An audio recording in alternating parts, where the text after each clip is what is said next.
Okay, so technically we're live. I am counting from 15 to 8, 15, 14, 13, 12, 11, 10, 9, 8.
Of course, we're having some video issues on my end, but we're always going live with a Sports Refuge NFL playoff preview set to run at the beginning of the NFL playoffs come January, which again isn't too difficult to fathom, but weird with 18 weeks and everything going on. But here with me to talk about the Pittsburgh Steelers, who came off a huge win against division rival Baltimore last week, is longtime Steelers fan Chris Weiss. How are you doing today, Chris? Good. Thanks for having me. I'm glad you're able to take time out of your busy schedule to do it as well. The first thing I wanted to talk to you about, as I always normally ask our guests, is how did you become a Steelers fan? What drew you to them? I've been a Steelers fan for probably over 30 years. Was in 7th, 8th grade. I grew up in New Jersey. And let's be honest, nobody wanted to root for the Jets back then, late 80s, and the Giants. My whole family were Giants fans, and I couldn't stand it. So spent a lot of time with my friend at his house. His family was from Pittsburgh, and big Pittsburgh Steelers fans. And you just kind of fall in love with that defense. You know, back then it was Carnell Lake and I can't think of anybody right now. Rod Woodson. Yeah. And you just fall in love with that defense, you know. And back then it wasn't big offensive, big splashes. That kind of came a little bit later on with Neil O'Donnell back in the early 90s. So it just kind of, you know, we definitely had our ups and downs. But, you know, the good thing about the Steelers is that defense is always there. So there's usually ups.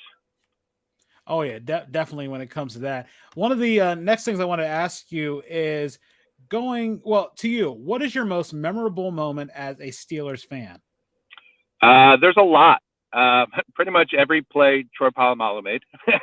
I would say overall the Harrison interception in the Super Bowl. You know, we used to have huge Super Bowl parties at my house, like 50, 60 people, like 30 of them were kids.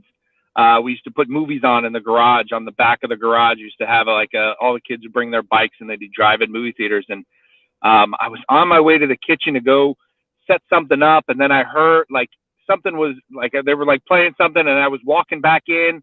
And I turned, look at the screen. All of a sudden, there's Harrison, just steps up, picks it off, and we're just like, oh, rumbling stuff. I mean, that was amazing. That probably was the best play that I've ever seen. Going into the season, what were the expectations for the Steelers? I know huge undefeated start to start last year, and then all of a sudden, following the Washington game, it just went into a tailspin. What were your expectations for the season, and what were you hoping you could see out of the Steelers? I know there was a lot of uncertainty whether Ben Roethlisberger would come back for the season, and when you found out the news that he was returning, which might be for his last season in black and gold, what were some of the expectations for the team? Honestly, I knew we were going to be competitive, and that's really all I wanted from this season, was to be competitive. I knew that we'd have, more than likely, I think we're in line to have a winning record, possibly make the playoffs. We've kind of entered that rebuilding stage of what we're doing, of what they're doing. Not me, I'm not on the team, of what they're doing. And I just knew we were going to be competitive. I knew it was going to be difficult with the offensive line being completely brand new. A lot of players left. I don't think anybody expected DeCastro and Pouncey to just, leave like that. And of course, we got rid of Villanueva, which not too upset about that. And I think the Ravens are finding out why. But, it was one of those things that, I knew we were going to be able to piece enough together to be competitive. I know a lot of people blame Ben for what's going on right now. And realistically, it's that offensive line. It's a different offensive line, different 5 guys almost every week. And that's tough. That's tough for anybody. Was there a point in the season you felt that the Steelers were going to be postseason bound? Yeah, when we beat the Bills. Game 1, when we beat the Bills, I was like, all right, we're going to do this. Like, this is going to happen this year. And then, 1 step forward, 2 steps back, right? Speaking of that, what was the game that made you think this team is not even ready for playoffs? They're not even going to finish maybe in the top 2 of the teams in the AFC North. Yeah, there's a couple. I know a lot of people would want me to say that tying the Detroit Lions, but honestly, I called that. That's the trap game. That's the game we lose every season. It's the Washington Redskins. It's the Oakland Raiders. It's the Denver Broncos with Tim Tebow. Those are the games that we just can't win for some reason. But honestly, for me, it was when we lost to the Bengals the second time. Not even the first time. Even that, I was like, yeah, that's fine. It was the second time. That one definitely hurt. Looking at the playoffs, potential for the Steelers to make the postseason, who do you think the Steelers match up the best with in the AFC playoffs? I think we match up fine with the Ravens. I think that's a team that we can control and be in and have a chance at winning 9 out of 10 times. Just there's something about their scheme that we do well against, and we can kind of keep that low. So those athletic type quarterbacks, I think we scheme well against them. Who's the team that, as a Steelers fan, you're petrified to see in the postseason in the AFC? Well, right now it's the Bengals. We don't do well against those type of quarterbacks. 3-step drop and get rid of the ball. Those are the quarterbacks that we struggle the most with. I don't know if it's about their timing or the zone that we run, but that's the team that I really don't want to see in the playoffs. Now, I have 2 questions that normally I always give the guests a list of questions of what we talk about. I got 2 off the top of my head. The first one is, looking at the AFC North, did you expect it to be this competitive? Did you expect all 4 teams to be fighting for a playoff spot at the moment? In fact, it looks like most of the AFC, with the exception of the Jets and everybody outside of the Colts and the Titans and the AFC South, have been very competitive. But did you expect the AFC to be this competitive, and the division itself, especially now with an extra team added to the playoffs? Yeah, absolutely. I did. All 4 of those teams have put together quite a roster. When you're an AFC North fan, the Bengals always bungle and the Browns always brown. They always do. It's always comes down to the Steelers and the Ravens in the end. But I think the Bengals right now, I know they took a bad loss to the Chargers, but I think overall I do feel like and I hate saying that as Steelers fans, I think overall they're the better team right now, and I think they're really the team to beat in the AFC. Looking, and another question we're going to talk about, the news talking about that this might be the last season of Ben Roethlisberger playing in Pittsburgh. Summing up the whole Big Ben experience, 1, how would you overall sum it up? And 2, what do you hope the last chapter of Ben Roethlisberger in a Steelers uniform includes? I've always been a big Ben fan, a big Ben fan. I'm glad he came back this season. He has a lot to put out there. Again, a lot of people blame him for what's going on right now. And really, he's doing what he can with that offensive line. He doesn't have a lot of time. He definitely did a lot better when he had that pocket and could move into the pocket. But, our offensive line right now is still trying to figure out how to play with each other. And finally the running game's going, so that'll help things out. I'm not opposed to him coming back next year. I don't think he will. I think he's going to reach that point where he's like, I think it's time to walk away.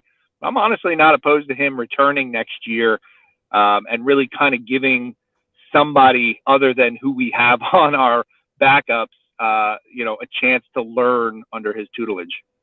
I was going to say, did you think it was going to be him retiring, or do you see it as a Johnny Unitas in San Diego situation? No, I see him walking away. He'll never play for another team. I can guarantee you that. I think that he'll walk away on his terms. And I think the way they restructured his contract in the offseason, I think kind of lended that opportunity for him. Do you feel the future Steelers quarterback is on the roster now and Rudolph and Haskins, or? No, I don't. Mason Rudolph will be, in my opinion, he'll be a career backup. And Dwayne Haskins, if his maturity ever catches up to his talent, maybe he can make some damage. I could see him possibly continuing to be a backup for now, but I don't think the quarterback of our future is on our team right now. Mm-hmm. As we start going to the predictions for the Super Bowl, who do you have coming out of the AFC? Who do you have coming out of the NFC? What's the final score, and who's the winner? Honestly, I would love to see a Chargers-Rams Super Bowl. I'd love to see those two teams go against each other with those two offenses. There's so much firepower in both of those offenses. I think, God, I keep going back and forth in my head. Honestly, I think the Rams will win it 34-31. But if those Chargers could figure out something on defense, they're going to be unstoppable.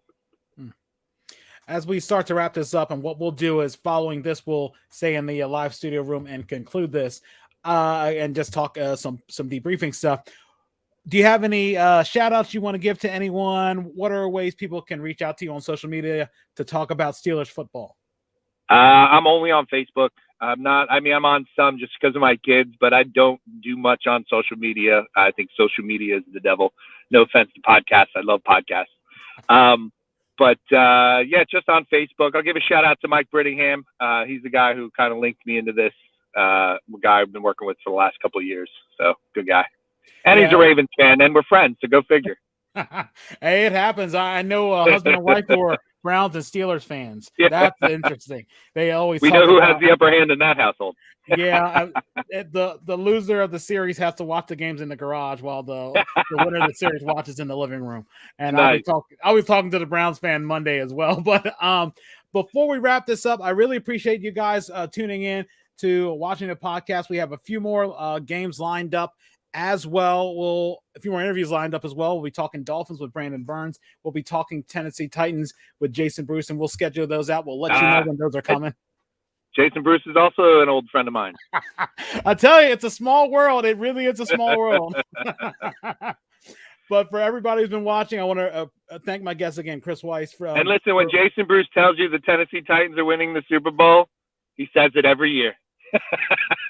And if they had Derrick Henry, that would definitely be big. Yeah. I think that they're one of those teams that kind of got away from them. But for everybody who's watching, for my guest Chris Weiss, Chris, I really appreciate it. We'll just hold on after we log off here. But for everybody who's been watching, keep your eyes tuned to social media. We'll have more previews and everything else lined up in the next few days. We got at least 3 more, and we're going to be looking for fans. We're looking for Cardinals fans, looking for Chargers fans, looking for fans of a few other teams that are still in the hunt that, of course, being in the Salisbury, Maryland, and the Delaware area, very tough to find. But for all those, really appreciate it. Thanks for tuning in, and Chris will continue this after the log off. Sounds good. Thanks a lot.